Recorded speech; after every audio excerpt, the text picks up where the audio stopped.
Welcome back to the Grid Aces show. I'm your host, Connor Hall, here with Mr. Football, Chase Godey. We are the Grid Aces. Chase, what are Grid Aces? So obviously it's not a term that gets used very often in today's NFL. And that's because the term grid aces essentially means Pro Bowlers or All Pros now. The term comes from essentially like the 1920s and 1930s football when they didn't have Pro Bowlers or All Pros. And instead, they would call above average football players, really good football players, their stars at the time. They called them the grid aces, right? Because the grid for the the football field, and then an ace is like somebody that's good. So, yeah, grid aces essentially means, it's essentially Pro Bowlers back in the 1920s and 30s, and so we're bringing back that term. We are the grid aces, And we the are the above Grid average Aces ball of ball knowers. knowledge. That's Exactly. right. This week, we have rankings, we've got trades, we've got Week 10 predictions, and more. But first, Chase, let's talk Thursday night football. Awesome game. I'm a little bummed out I didn't record it because, man, I want to rewatch that every day for a week, and it's not always that we get a game that electrifying. I'm I glad mean, you're coming Bo to the table Nix, with a glass half full kind of mindset. Geno Smith. I mean, these two quarterbacks. I mean, it's like watching Tom Brady and Peyton Manning going at it. I mean, that was a gem of a game. I mean, couldn't picture a better Thursday, and I know Prime Video is super happy with the billions of dollars that they are sending the NFL's way to make sure that they get to put the NFL games on their platform. What if I told you that the Broncos Raiders game had almost as many punts, as they did total points? 15 total punts and 17 total points in that game. Obviously, Broncos increased 8-2. Raiders fall 2-7 in a 10-7 victory for the Broncos. And unfortunately for the casual fan that tuned into Thursday Night Football, it wasn't anything to get them excited about football, at least in the NFL. Unfortunately, the casual fan, if that was their first ever game, will never watch the NFL again if that was their that's first true. experience. But I got a couple stats for you, Connor, and I kind of want to know your feedback on them. What if I told you the Broncos have punted 10 more times this season than the Browns? Would you say that's a good or a bad? Yeah, that's not a good look at all. And that's honestly, I mean, you look at their what's incredible is looking at their record despite that stat. And that's where we got to look at fraud alert. Yeah, because I know the Browns, I mean, they're not good either. It's two good defenses, but the Broncos just somehow seem to pull off every game. I mean, the obvious narrative has been they start off slow every week, and then they climb back in the fourth quarter. That didn't really happen this game. So, I mean, it was gross to watch. That was a game that, as a avid NFL watcher, I had to force myself to keep watching. But it wasn't pretty. I mean, I was damn near falling asleep during that game. So it's unfortunate, especially on a primetime game. You want to see more electric plays. You want to see all these big things. All the Brock Bowers fantasy owners want to see Brock Bowers go out and get targets. Geno Smith, I mean, it's hard to watch that man. But I think it's time to start having conversations about Bo Nix. I myself have personally been a Bo Nix defender since his rookie year last year, where I've thought Bo Nix is very talented. I think he is a quarterback for a winning team. I don't know about a championship team, but the last couple weeks have been really concerning for me, and it's getting very hard for me to defend Bo Nix. And I know you, as a slanderer of Bo Nix's game, probably got something to say about that. I would definitely have something to say about that. No, I think Bo Nix is holding this team's potential back as of right now because they check so many boxes. awesome offensive line, arguably the best defensive line, great all-around defense, awesome coaching, two good running backs, decent wide receiver core. Got a talented tight end. They got Cortland Sutton's a good receiver. They got Troy Franklin. I mean, they got some players. And you're like, okay, why does this team look like this against the Raiders? Or why do they keep not being able to put together complete games? And to me, it looks like Bo Nix is panicking in the first half, and then he kind of settles in and plays a little bit better late some of the games. But the issue is this team has written all over it the 2020 Pittsburgh Steelers that started the season 11-0 and then finished the season 12-4 and lost in the first round. They have my beloved Eagles, the 2023 version that was 10-1 and finished the season 11-6 and then lost in the first round as well. It's these teams that 11-1 or 10-1, 11-0, these teams that were, wow, they keep winning, right? But people kind of kept raising the red flags, justifiably so. And I'm going to do the same with this Broncos team.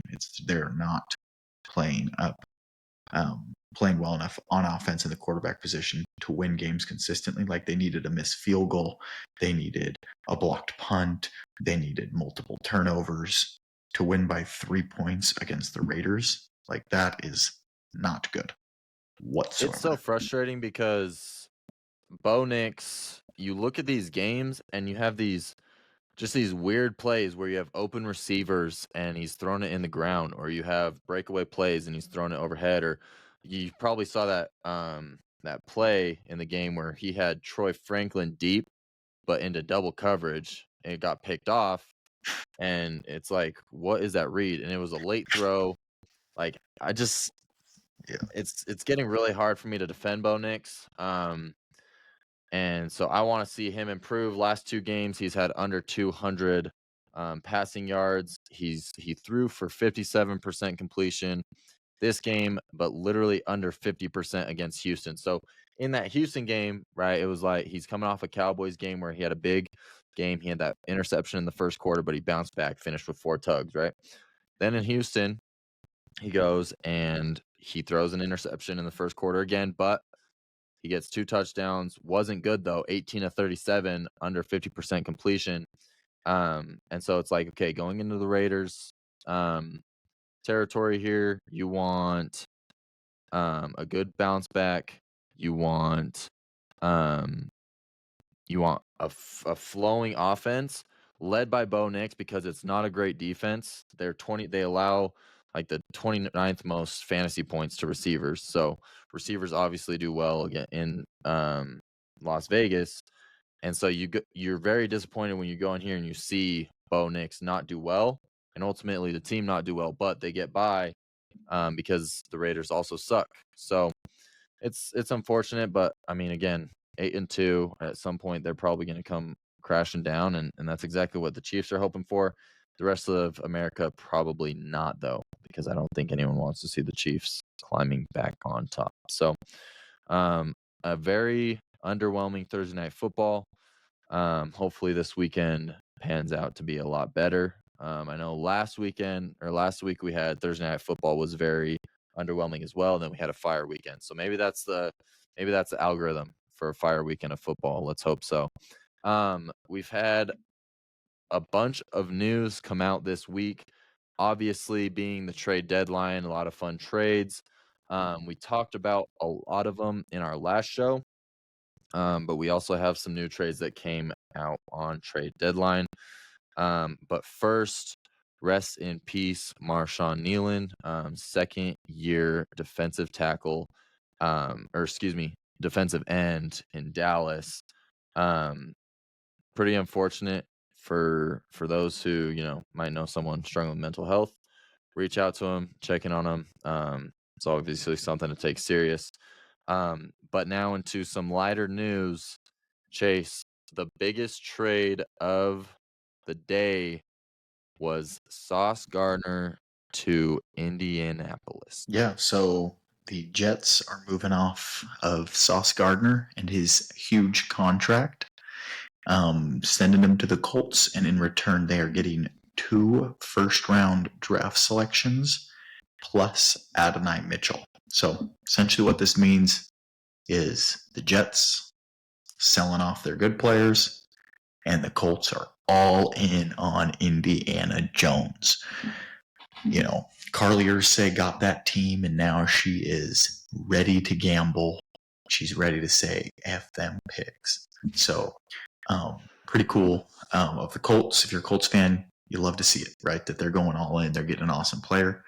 I believe it's a severe overpay because you're taking on the big contract, getting rid of 2 first-round picks and a promising young wide receiver who, just because he dropped the ball at a 1-yard line, you're already done with him. But obviously, you know, they get a significant upgrade at the corner position. But I love what the Jets did with this trade. And I think it makes a lot of sense because first-round picks are so valuable because you get top-end talent very, very cheap.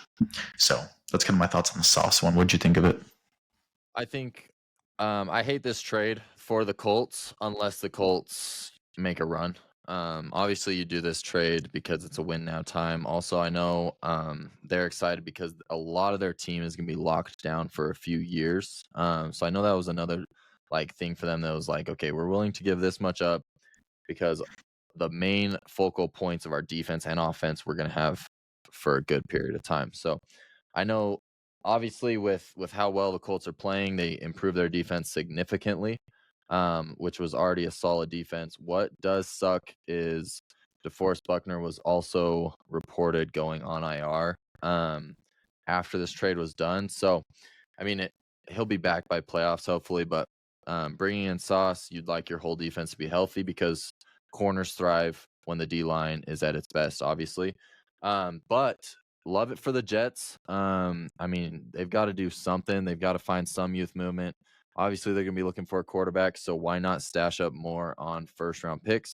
Give yourself better chance to hit on some picks. Speaking of the Jets, I think they honestly killed the trade deadline because they also got rid of Quinnen Williams on their D line, sending them to Dallas. Chase, break us down with those trade details. Yeah, so Quinn Williams, obviously, who was on the Jets, has been traded to the Dallas Cowboys. He was thrilled about it to get out of there, seen by some text messages between him and Sauce Gardner. But essentially what's happening is Quinn Williams goes to the Cowboys send the Jets a first-round draft pick, second-round draft pick, and their former first-round pick, Mozzie Smith, who's a defensive tackle who's been absolutely horrible for the Cowboys. All of those pieces are going to the Jets. So Jets obviously move off another big contract, get a first-round selection, a second-round pick, both in the future, and then that former first-round selection, Mozzie Smith, who's a defensive tackle. But yeah, I think it's another awesome move for the Jets. I think Quinn Williams is an amazing talent. Little interesting though, because this news came after the Cowboys lost to the Cardinals. So now 3-5-1. It kind of feels a little bit late, especially with the Cowboys having a really tough schedule. But this could be obviously for next year play as well, because Quinnen Williams is still going to be good this year and obviously going to be good next year.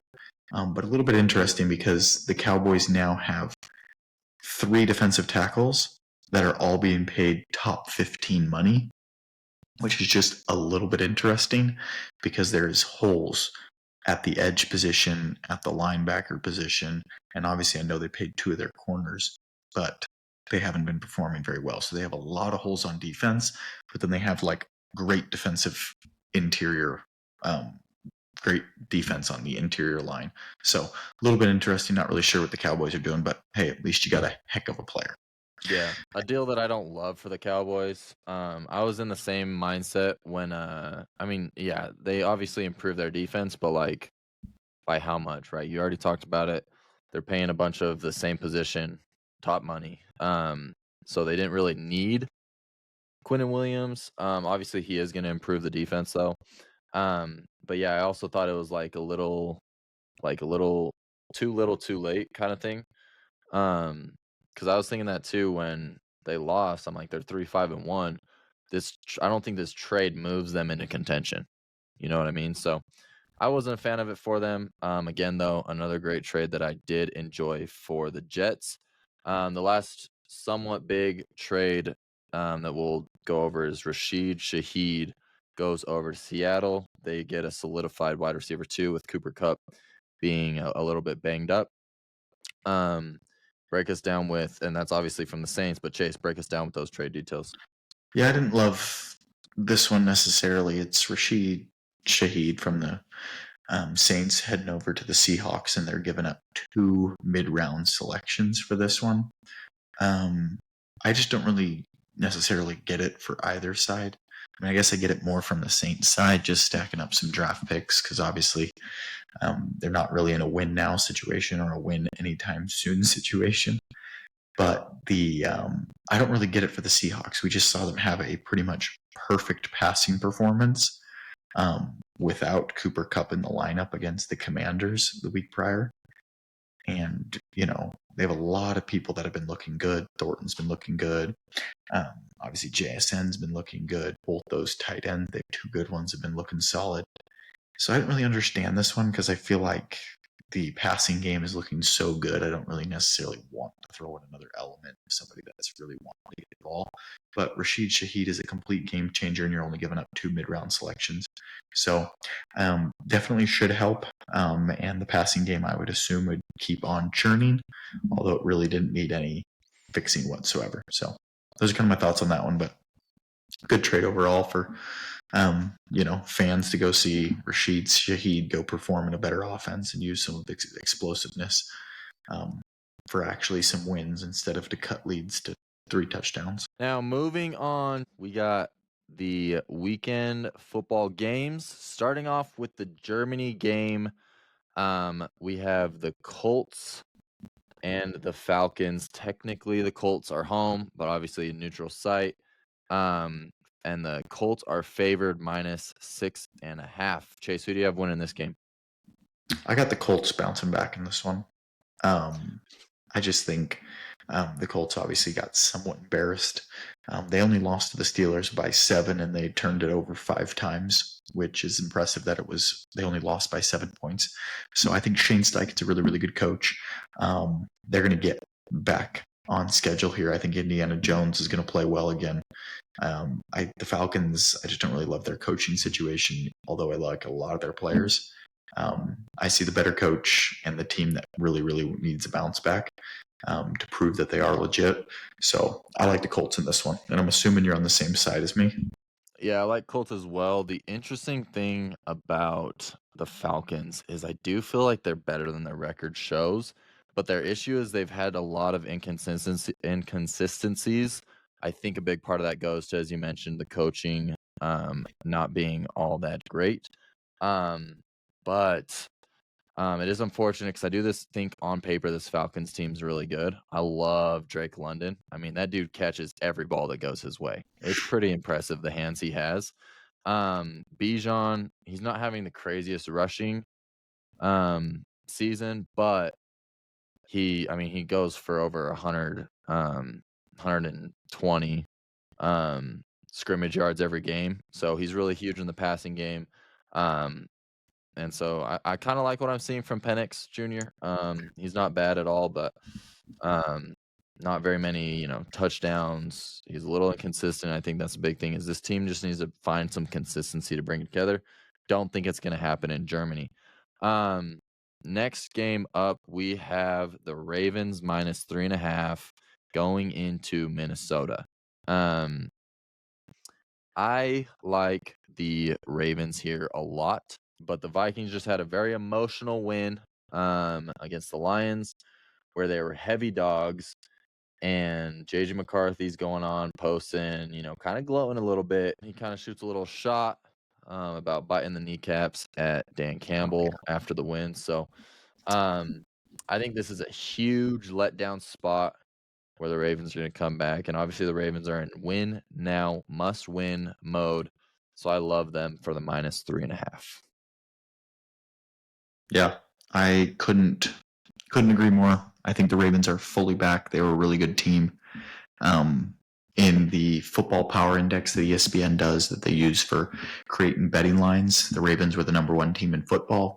I think they're pretty much, as far as the pieces that they have, the coaching, the quarterback, everything, this should be more than 3.5 in my opinion, because there is some bias obviously backing the Vikings and their really, really good win on the road against Dan Campbell and the Lions squad there. So that was an awesome win, but I think the JJ McCarthy hype train is a little bit too much hype, right? Not enough merit for that hype. So I'm all over the Ravens in this one. So I wouldn't be surprised if it makes an appearance on, potentially a lock, but I'm not sure. Potential game of the week, especially for the morning slate of games. Patriots plus 2.5 versus the Bucks. I know a lot of the public loves the Patriots here. You have a team that's, I want to say 8-2, going in as underdogs against a team that's banged up. Everyone's loving the Patriots plus 2.5. I kind of like the Bucks here though. I think it's a good get right spot for them, especially after a bye. They're going to be a little more rejuvenated.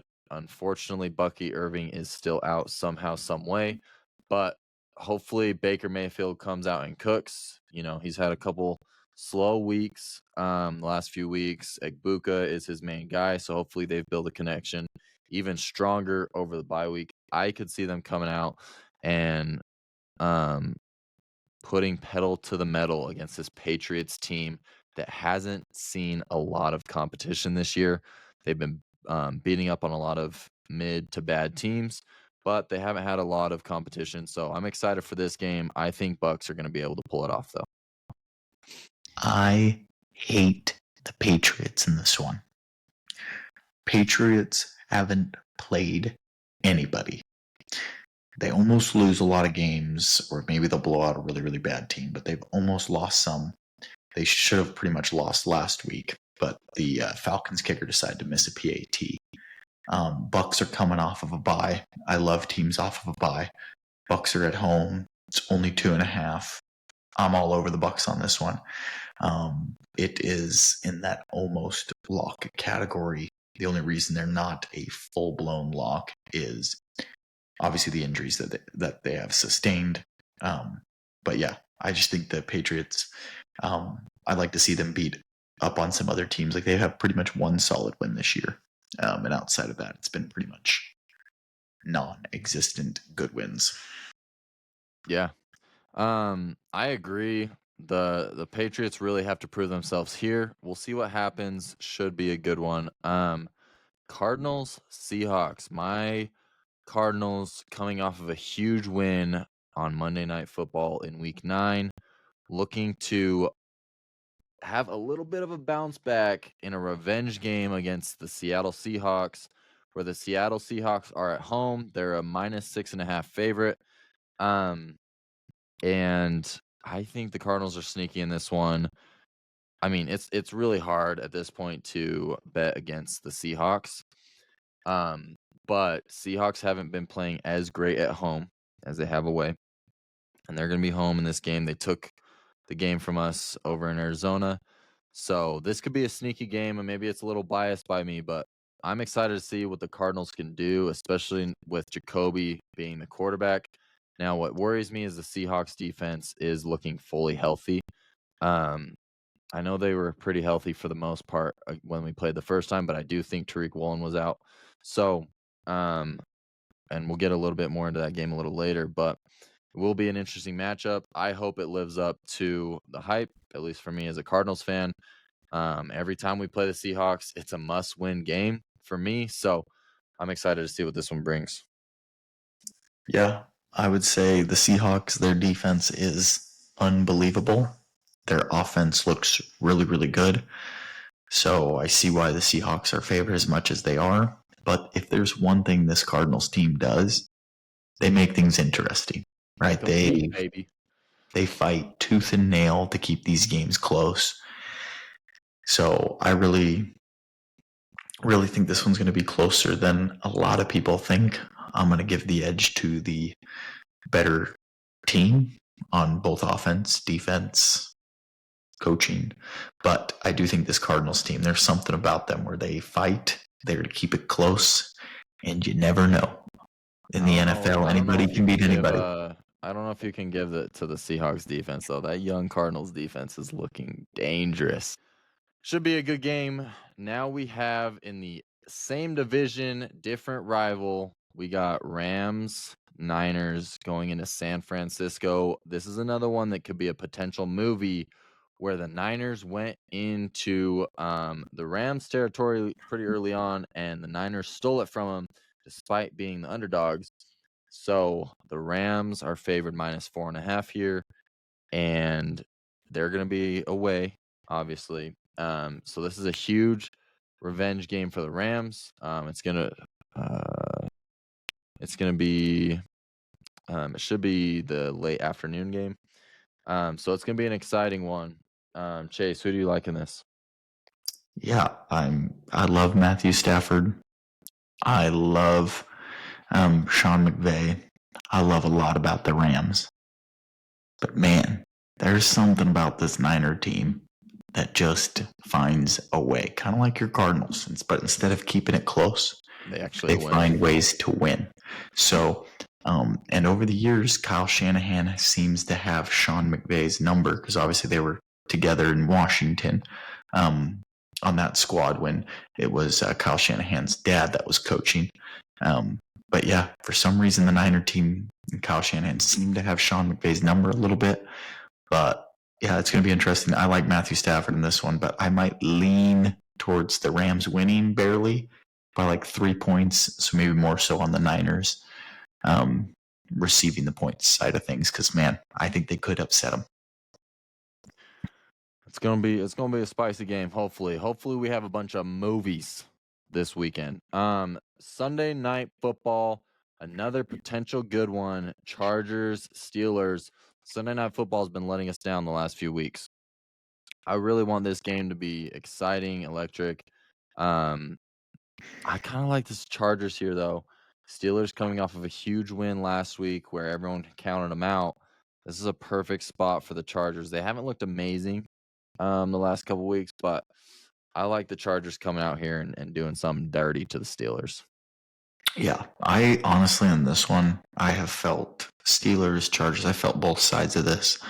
It's probably going to be a coin flip on which one I'm feeling better on right when game time is. But all I'm hoping for is not another dud because I can't take another Broncos Raiders type game for a primetime game. Stinky primetime games. Oof, I can't because at least I know the Monday night game is going to be just straight movie. And when I mean movie, I mean Eagles, Chiefs, Super Bowl last year. What is Monday Night Football? I think it might be the Eagles versus the Packers. So this one's going to be not a fun watch for everybody that's not an Eagles fan. Yeah. That newly improved Eagles defense might put belt to ass against Jordan Love, who's been struggling a little bit. But newly improved Eagles defense, it's going to be tough for the Packers over there. I kind of like the Eagles here. Did you say they might? I don't know about no might. Nolan Smith. It's going to be a good game. Tough matchup. Nolan Smith back. We got Jalen Phillips. He's going to sack Love at least twice. Brandon Graham. That would be electric. Brandon Graham's been practicing now. Oh, he's going to be active. I mean, Jair Alexander, Cooper DeJean, Reed Blankenship. We got both the exciting whites there. The only unfortunate thing is Campbell, who's going to get 3 touchdowns.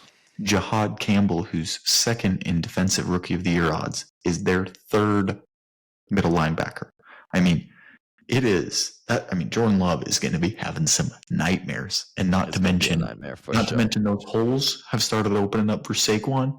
Oh, AJ Brown, the trade deadline's passed, so we get to put that behind us. You're either playing on the Eagles or you're sitting on the bench, and my bet is he wants to be playing. The team is back together, riding high, straight to the Super Bowl, back to back. First ever team to repeat back to back to back. We need to win 2 more for that. Hopefully they get it done for your sake. I mean, if I can't root for my own happiness, I might as well root for your Oh, happiness. whoa, So. wow. I'm teasing this one up. Eagles minus 13.5. Teasing it. No, you're not. All right. Coach rankings through 9 weeks. Going into week 10, we're going to do our top 5 coaches of the year so far. Chase, this one was super interesting for me. I'm sure it was for you as well, because there's a lot of guys that I think of, when you're not analyzing and when you're just kind of just going through the games, watching some games, and you just think this guy is top 5 coach. This guy's top 5 coach. But then when you sit down and you put an actual list of the top 5 coaches, it is brutal trying to distinguish the different coaches. So this one should be exciting. We'll see who's on your list, who's on mine. I'll let you go first. We'll go 5-1. Bring me your number 5. Number 5, I'm going up to the Northeast. I'm finding a guy that used to be with the Tennessee Titans back when the Titans were last good. He led Tennessee Titans to a 1 seed back in 2020, I want to say, maybe 2021. But Mike Vrabel, he has obviously turned around that Patriots culture. He's got them playing well. I know I've said that they haven't played a lot of people, but you still got to win games. Winning games in the NFL's not easy, regardless of who it's against. So got to give him some flowers. Mike Vrabel's my number 5. Yep, and we'll see Vrabel a little later. My number 5 is Kyle Shanahan, and I might be low on him. This might be biased, but I will say I have been impressed with what he's done with the roster he's had out with the injuries, but I did decide to put him in the 5. Mainly because I think another huge reason they're doing really well is, say what you want about Robert Saleh, but he is a very, very, very good defensive coordinator, and he has the 49ers defense looking really well, which is a big reason they're winning these games. So I love what I'm seeing from Shanahan. The biggest thing with him is probably just, I want to see when it comes down to the big games postseason, right? Are the adjustments going to be there? So that's why I have him at number 5. I love it. My number 4, Mr. Sean Payton. Some people be like, Sean Payton at 4. Some people might think he should be higher. Some people think lower. But the main reason that he has to be on anybody's list, and I'm going to be a little disappointed if he's not on yours, is because he has to play with Bo Nix. I mean, that is 8-2, 8-2, and he has to have Bo Nix throwing his football out there. I mean, that's terrible. I mean, no quarterback has a higher miss rate on throws, and Bo Nix throws more balls behind the line of scrimmage than anyone else. So how is he missing 12% of his throws? Nobody has more missed potential yards, and there's nobody even close to how many missed yards Bo Nix has. I mean, I honestly would be bald if Bo Nix was my quarterback and I had to coach him. So for that reason, and somehow, some way, the Broncos being 8-2, Sean Payton has to be on the list. He's my number 4. There you go. And I know you're gonna be mad at me for my number 4, but my number 4 is Sean McVay, and I think he is, for obviously, one of the most profound coaches in the league. I probably grade him on I'm assuming you probably have him higher, maybe not though, but I'm grading him on a lesser scale compared to some of these coaches just because of the roster around him. There's no denying his ability to coach. And I mean, it's just hard in a list of this much talent. But I think with how talented of a roster he has, he'd be a bad coach if they weren't as good as they are. So I think what he's done to surround himself, obviously he's proven himself in the past. So I like him here at my number 4. So that segues perfectly into my number 3 because I have him there. I So think not a huge difference then. no. I think it's a totally fair spot. I think Sean McVay's a great coach. I think he runs an awesome offense. I think his guys play for him. He's a great X's and O's guy. So I love Sean McVay. Big players I coach for sure I too. think they're not going to be bad as long as he's coach, because he's going to get quick turnarounds and he's always going to give his team an advantage as far as the scheme that they're playing and implementing over there. So he's my number 3. And we already saw that. They had one down season after the Super Bowl, and then they're Right back up there. So my number 3, you already talked about this guy earlier. I have Mike Vrabel. I love Mike Vrabel as a coach. I know he's everyone's favorite.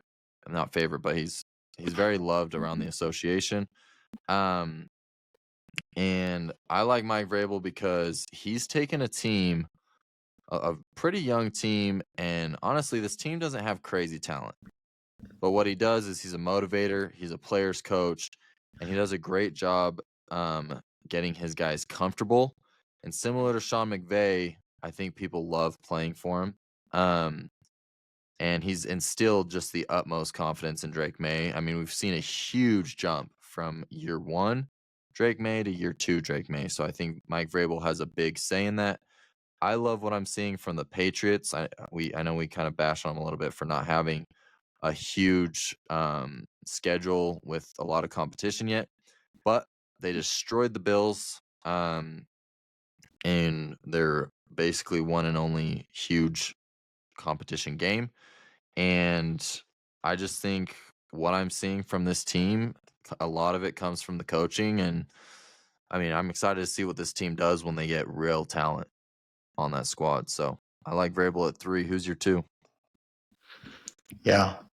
For me, this guy is an unbelievable coach.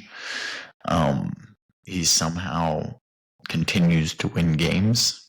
And that's Mr. Kyle Shanahan, who made an appearance on your list there.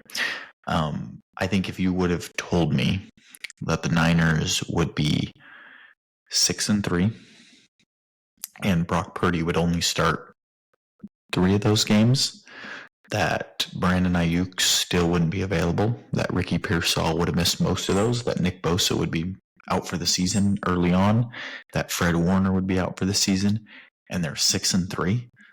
I mean, it makes no sense. So the only place you can point to is the head coach. He's got Mac Jones playing really, really well. Most people gave up on him, thought he was washed. And then he's got a complete practice squad defense, outside of a few positions, I guess, that is playing really, really well. The team's still out there trying. So it seems, despite all these negatives and these signs that point towards season should be collapsing, they are somehow in the hunt, 3 games above 500, playing very, very good football. And that reason is Kyle Shanahan. He gives his team a huge edge when it comes to the X's and O's and the scheme that they're playing. Every quarterback looks good for him. Like, there's Jimmy Garoppolo is unbelievable with the Niners. He's so bad with the Raiders, they can't even make it 4 games with him. It's Brock Purdy is, Mr. Nobody, irrelevant, last pick in the draft, and then is getting $50-something million a year because he looks so good. Mac Jones is now all of a sudden, after the season with the Niners, is probably going to go sign a deal like, Baker Mayfield or Sam Darnold did and revive his career for all I know, because, man, looks like he can play, and that's because of Kyle Shanahan. Kyle Shanahan, if you're sick of San Francisco, come check out Arizona a bit. We won't mind you over here. That's true. Chase, what did you say the Broncos record was? I said it was 8-2. Remind me Bo Nix's crazy stats. Highest in miss rate, most yards missed. I would say of all the quarterbacks, when you watch them, looks the worst. So whatever stat that is. I would say most nervous, most deer in the headlights. That would be. Have the Broncos had an easy schedule then?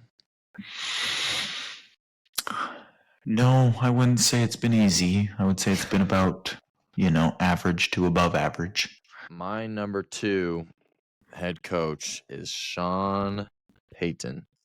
And I agree with everything you said about him. I think, have they had some fraudulent wins? That's not my place to say at this time. But be as it may, Sean Payton has willed this team to continually win. When they are getting kicked down, he doesn't lay down and die. He gets right back up and he battles back and he finds a way to win these games. So everything you said, Bo Nix hasn't been very great this season. And despite that, the Broncos are still very good. I think it's hard to look and point at anyone else besides Sean Payton and what he's doing for this team. Moving on to your number 1, who do you got? Probably I am consensus. really hoping we have the same number 1. I'm pretty confident we do. And that is Mr. Shane Steichen. Man made Anthony Richardson look good. He has a winning record when Anthony Richardson starts. I mean, that should be Hall of Fame worthy stuff right there. Yeah, Daniel Jones looking like Josh Allen. Winning record with Carson Wentz back there. And this year, Indiana Jones has been balling. His team can turn the ball over 5 times against a first place division team and almost win the game. I mean, it is amazing stuff he's doing. The holes are parting like the Red Sea, and Jonathan Taylor's just, all he sees is green. I mean, he doesn't even see defenders when he runs. It's just galloping towards the end zone. So I love what Shane Steichen's doing. I've said it for a while. Jalen Hurts' best season when he finished second in MVP voting. Would have won if he stayed healthy. Was a down year in the MVP, but that's besides the point. Obviously, he was the offensive coordinator when the Eagles went to the Super Bowl and had that awesome offensive year when A.J. Brown was going crazy and everyone was looking great. And then he goes and gets this job with the Colts, and he makes the most out of a situation every year when most coaches would be losing. I think the biggest key for this is most teams or most coaches, if they had the Colts would be a below 500 team, and somehow, some way, they're balling, and he's getting the most out of everybody. The scheme's awesome. His players are playing for him. There's a lot of hype around the Indianapolis Colts when a lot of people didn't think there would be any hype. I think he's the obvious person for Coach of the Year through the first 9 weeks of the season. At best, without Shane Steichen, this team is a 500 team. I agree 100%. He is an offensive genius. I've agreed with everything you've said. You've broke down everything you can say about him. Shane Steichen looks insane. He's making the Colts look insane, and so obviously he is the consensus 1. Now, for your favorite 2 segments of the week, we're going to start off with the starts and sits of Week 10. Now, we didn't do great last week with our starts. I hit pretty good on my sits, chased it as well, telling you to sit Brock Bowers, and he only had 3 points this week. So I knew it. I knew he was going to have a bad week this week. Since we weren't going to be able to do the start-sit segment, I wanted it to apply for the last 2 weeks. So forgot to I'm going to say that's a 50% right. There you go. Who is your first start of the week? First start of the week. This is one that I know people have just been begging and waiting for him to look good. And I have this inkling that in this matchup of 2 teams that aren't exactly elite, even though the Panthers just came off a win, I got Alvin Kamara having a day. He's going to help out his rookie quarterback. He's going to get in the end zone. He's going to put up some yards. The quarterback, they're got to make it easy for him. So he's going to be dumping it off to him. He's going to get a bunch of receptions. Alvin Kamara is finally going to have a decent game. Start. Look, if you were going to if you're struggling with Alvin Kamara in your lineup, you're teetering, should I drop him? Should I bench him? Should I start him? You should Don't worry. Chase is here. Start Alvin Kamara in Week 10. He's going to boom. For me, I got Stephon Diggs. He's been all right, mediocre. 10 points, 13 points, had a 22-point game somewhere in there. But this is a good week for him against a Buccaneers defense, and I think it's going to be a pretty pass-heavy script and game plan for him. And Kayshon Boutte should be out still, so I think Stephon Diggs is going to take a big workload in this game. Chase, who's your first start for Week 10? First sit, I think you mean to say. Sit. Yes, thank you. One of my favorite things to do when it comes to find a sit is I play this little game. Let's open up the fantasy app. Let's go to Connor Hall's roster. Let's pick a player that we think is going to do completely bad this year or this week. And this week, I am seeing a horrible game for Kamani Vidal. I'm seeing 8 carries, 22 yards, 1 reception, 3 yards. We're seeing like a 3 to 5 point output here. Steelers are not a great matchup for him. He's not going to get the touches. I'm really fading Kamani Vidal. This week, obviously, I always like Connor's team to do bad. But this week, Connor's playing me. So even more reason for Kamani Vidal to have a terrible week. I'm so sorry that you said that. Let me remind you what happened the last time you picked a player on my team to do poorly. Let's not forget that Brock Bowers, when you said to sit him, drops 43. So I feel bad. How did he do? How did he do when he played me? When you played me, how did he do? He played. Say to sit him then. But he did play me. My fantasy football defense is elite. I'm expecting a bad game. All right. My first sit of Week 10, I have Travis Etienne. So he's another guy. He had a bunch of big weeks through the first few weeks of the season. Then he had a couple down weeks. Then he had a good little bounce back week, getting 17 fantasy points. But he's going against a very, very tough Houston defense. And the other issue with Travis Etienne that I know fantasy managers are probably getting sick of, I don't own him in any league, so I wouldn't know. But anytime they get down to the red zone, Etienne doesn't want to come out. He's a little stubborn. He likes to stay on the sideline. He doesn't like those touchdowns. So Bayshal Tootin gets a lot of the work on the goal line in the red zone. So sit Etienne. This is not a good matchup for him. Chase, who's your second start of the week? Yeah, my second start of the week is Mr. Kyle Pitts. I think he's going to be feeling good over there across international waters there. In Germany, he is going to have a game. The Colts are not great against tight ends. So I think Pitts is going to have more catches than you would think, more yards than you would think, and I wouldn't be surprised if we get a little international tutty. Start Mr. Kyle Pitts. That's a fun one. I wasn't expecting that. My second start for Week 10, I have David Montgomery. It's a great game script going into Washington. On paper, they should blow the brakes off them. So in theory, they should be running the ball a lot. So they might try to go back to that dual running back, give a little more work, try to get the run game going to allow Jahmyr Gibbs to get some things opened up. I could see Montgomery getting a couple receptions. I could see him getting a couple big runs, and I could also see him getting 1 to 2 touchdowns. So I like Montgomery this week. And now for the final sit of the week, I have Mr. Shakir. I think the Bills are first and foremost going to be blowing out the Dolphins to the point where they're not going to be throwing the ball that much. So Shakir's not going to get a lot of touches. And the Dolphins do a lot poorly, but they have the number 1 defense against wide receivers. Why? Because they give up so many yards on the ground, and these teams aren't throwing the ball in the second half. So fade Shakir this week, put him on the bench, wait for another week, play him that week. Okay. Now, for my second sit of the week, I have Marvin Harrison going into Seattle.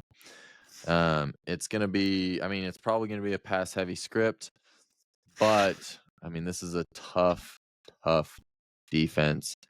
Marvin Harrison has one great game in about every 4 weeks. He had that big game last week against the Cowboys. What are you doing over there? You're telling me you're going to sit Marvin Harrison when it's Jacoby Brissett's security blanket? It's his boy? Oh, It's his guy? you're forgetting about Trey McBride. No.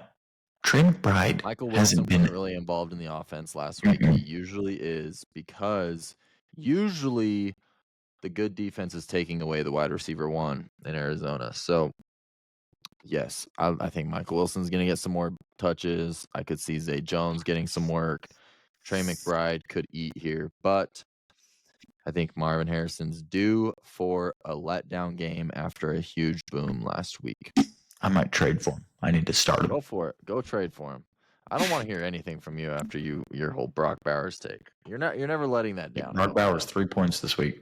43 on the week you Interesting. told him to sit. So, yeah, that's my second sit of the week. So, if you disagree, let us know in the comments, but it should be good. Now, before we get into our week 10 locks of the weekend, make sure to leave a like, subscribe if you're new, show the Grid Aces some love. Our locks this weekend. Chase, I'll let you lead us off here with your first lock of the week. Yeah. And before we get into that, sometimes we just ramble for 55 minutes to get to this section because, man, it's always good. And it is a good time to be a sports bettor because we have some locks for you.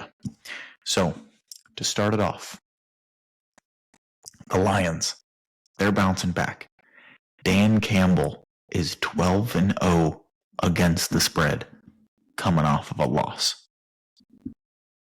Why not 13-0? Lions, -8.5. Lock it in. Tell your brother. Tell your dad.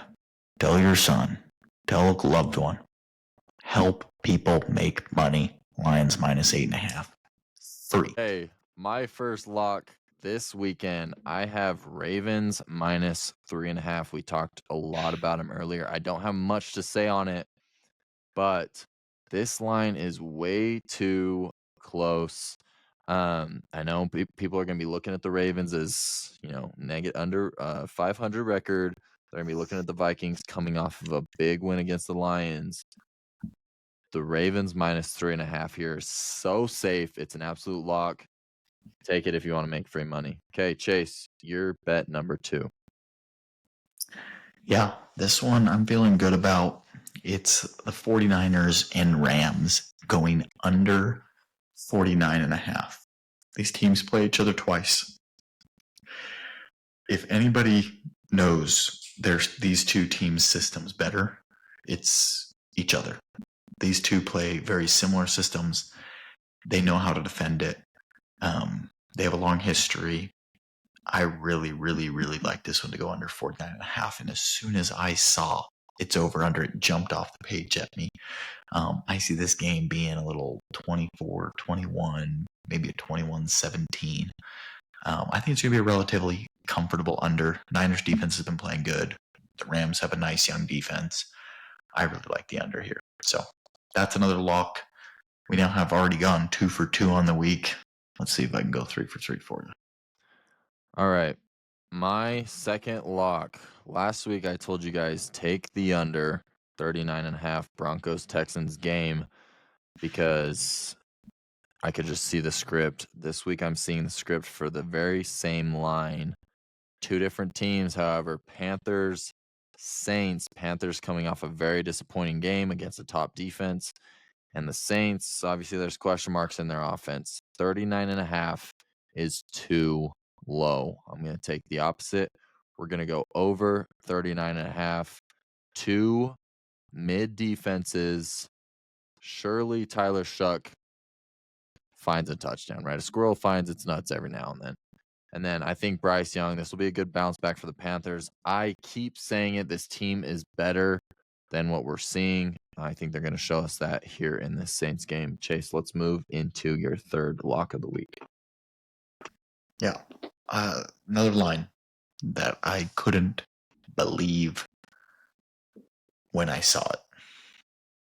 The boy in the Big Apple, Mr. Utah himself, Jackson Dart, over 204 yards. Lock it in. Free money. Did we not just watch this Bears defense just put up a gem against the Bengals? And Mr. 45-year-old Joe Flacco just threw for the most yards he's ever thrown for in a game. And I just need Jackson Dart to have less than half of that. Lock it in. I just went 3 for 3 for you guys. Quit your job. Put these in. We told you to take the Raiders plus 9.5 on Thursday Night Football. That hit. So let's see if we can continue our spread and point total locks going forward. I'm pretty beat. You ready to get into after show? I am ready. Something that I kind of forgot to mention. We could be getting our first snow game of the year. It's going to be snowing in Green Bay. The Birds. No, I don't know what they're going to do. They might have to migrate south. Actually, that's really good for me in fantasy. Why? Because Saquon's just going to be cooking? No, it's going to be, you can only have so many good snow games as a running back, and then they're not going to be thrown to AJ. So what are they going to be doing? They're not going to be running it to Saquon? They're going to be losing to Green Bay, I think, is what's going to be happening. Oh, man. Well, then it sounds like they're going to be throwing it to AJ. No, Devonta. Devonta's going to be open. Devonta in the be running those short routes. No, Devonta in the snow, dude. He is not a snow player. That's an AJ. That's an AJ. It's an AJ. Who do they throw this little slant to? So should be throwing a lot in snow. Oh, that's AJ Brown. To Dallas. Who do they run the ball with? Oh, that's Saquon. They're gonna. I'm honestly seeing. I'm seeing a 50 burger between the two of them. 50 burger. I hope so. Honestly. Dude, yeah. Honestly, it was a good start, though. I mean, nothing's better than seeing Brock Bowers just put up a 3-banger. I mean, a little disappointing from Troy Franklin. I mean, the Broncos only got in the end zone once, and you're telling me it's Troy Franklin. It's not the running backs. Well, it's not Evan Ingram. It's not Cortland Sutton. Game, bro. That was such a weird game. Brock Bowers. First of all, I wish I could say some awful things about Geno Smith. How do you go from 13 targets to 3? He was confusing 89 with 87. He was. Michael Meyer was getting some targets. Oh, it was pissing me off, dude. You were really pissed if you started anybody in either of those two games, unless it was a defense. Yeah, defense did great. Or Troy Franklin. I'm fine with Troy Franklin. I know, but if that's your best one, he gets 30 yards and a touchdown, and you're like, yeah, I'm so glad I started him. Cortland Sutton's been interesting, dude. Yeah, he was doing so well, and then he just disappeared completely. Shout out Troy Franklin for sending him off. He's kind of nice, but I mean, when Bo Nix is your quarterback, I mean, it's going to be a long. What's your confidence level in getting the win this week? Let me look at it again. I like it because I think you're missing more than I'm missing. Yeah. If Swift plays, I like my chances because you get Barkley and Brown coming off a bye, fully healthy. I think Swift, if he plays, it's super favorable matchup against the Giants. Running backs just go crazy. He didn't play Friday. Who? I don't know if Swift is going to play. My dude. The one thing that's interesting is he practiced on Thursday. Yeah. So it's kind of like one that I actually think is truly questionable. Because he missed the week prior. Jaden Daniels not being placed on IR. But honestly, I'd probably rather start Stafford at this point anyways. Daniels is out, though. I know. I'm saying in the future. No, yeah. I went and traded for him because I think what's happening with that situation is they're not putting him on IR in case they somehow save their season and win the next two. They're going to force him in a little bit early. But yeah, I think the biggest reason I feel confidence is just that whole Bucky Irving, Rashad White. I mean, I get a huge upgrade at flex. So instead of having to play Charbonnet, I get to play Rashad White. And you know, instead of getting to put, you know, you have to play Vidal instead of Bucky Irving. I think that's going to be the big difference maker. I think Vidal's going to have a tough game, and I think Rashad White's going to drop about a 40 burger. He is not. I'd pray he's not, at least. Hey, that would be, honestly, though, with that trade you did for Bucky, this would be the cherry on top, is just watching Rashad White just cook. Dude, Bucky Irving makes no sense to me. It's literally CMC. It literally is, except he's not 80, so he should be healing faster. It's not good if you don't play the week after the bye. Oh, it's dude, not good. I'm cooked. Like, I'm not going to trade him now, though, because I'd have to sell low. And I'm going to make it's really like the Brock Purdy situation. Brock Purdy was supposed to be back 5 weeks ago. Yeah, it's bad, dude. Like, I'm going to make the playoffs, so once I get him in the playoffs, it's going to be really nice. But I might not get him till the playoffs. Like, you sure you're going to make the playoffs? Yeah, I'm pretty confident. Really? Yeah. I have a pretty cake schedule going forward. I mean, obviously this week you get a gauntlet. If I beat you this week, I think playoffs is a lock. That's fair.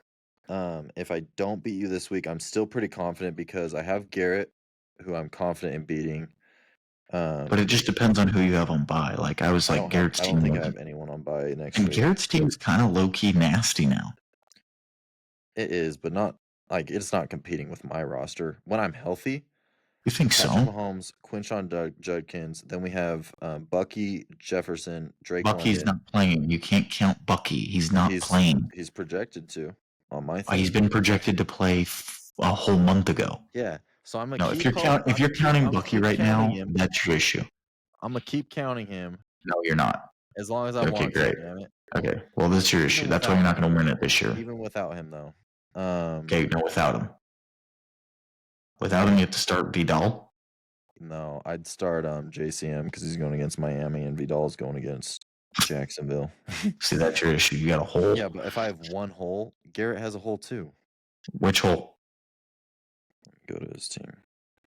He has Brees Hall against New England. That team's not going to do nothing. His best running back's David Montgomery.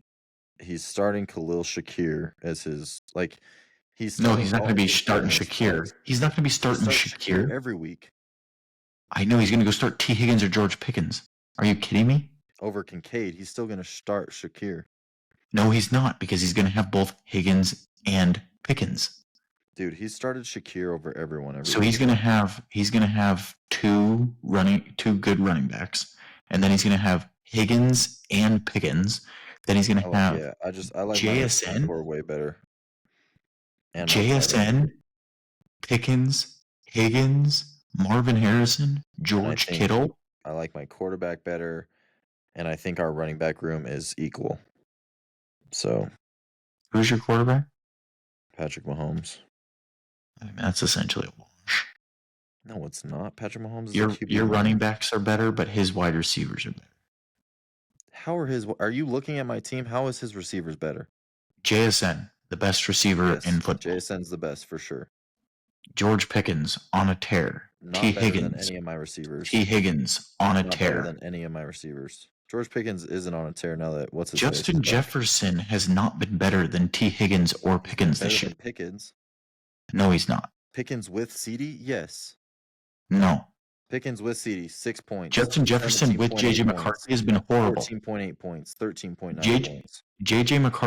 McCarthy is a death sentence for J-Jets. Not really. He threw for like 120 yards last week. But yeah, sure, I'll let you. George Pickens has one game over 14 and a half. So, yeah. No. I would way rather have Pickens right now. You're just a hater on anything of my squad. I know every time. You cannot tell me you think J-Jets has been good this year. I didn't say he has one 20-point game. Though. He has one 20-point game. I know, but we're looking One. at scenarios. No, we're not looking at. Yeah, and it's worse with J.J. McCarthy. It's the team that they don't throw the ball. They only run going it. against Chicago and the worst secondary in the league. And George Pickens has scored one game over 15 with CeeDee Lamb. I'd still rather Pickens because at least the offense is. At least I have a quarterback that's going to throw the ball. And Rice is an auto 25, and then Drake London has been insane. And he has two receivers that are better than two of your receivers, and then you have one that's better than him. This year in fantasy, would you take JSN or Rasheed Rice? Who would you take? Okay, Pickens or J Jets this year? You're going Pickens.